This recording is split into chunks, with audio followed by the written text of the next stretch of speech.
for me, you know, I think, you know, being a basketball player growing up and then in college also kind of prepared me for a lot of this, because as a basketball player, you travel a lot. I had to still go to class, still try to maintain somewhat of a social life.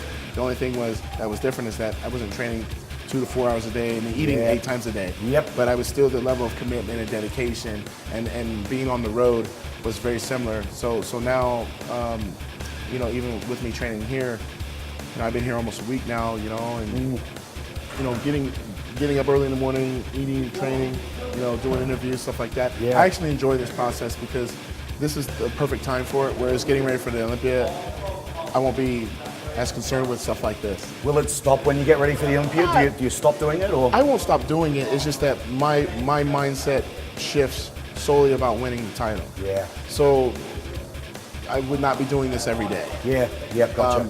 And that's one thing that I think a lot of other bodybuilders that want my title don't realize, is that you want this title, I don't think you really do. Because you're gonna have to do stuff that I'm doing 10 times as hard. Yes.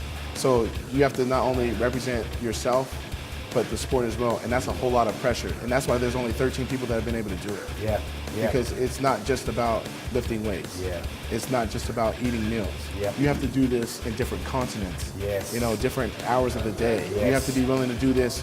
You have to be willing to do interviews like this when you're tired, when you're sleepy, when you're upset, when anything. You have to be that professional person. Yep. And that's where it becomes a different animal. Yes. And a lot of people that are bodybuilders normally are considered what? Very introverted, very quiet. Yes. They want to do like what Dorian Yates would do, is just stay in the gym, train, and then come do the show. Yeah. Well, nowadays with the internet, and, you know, people need to see more about you.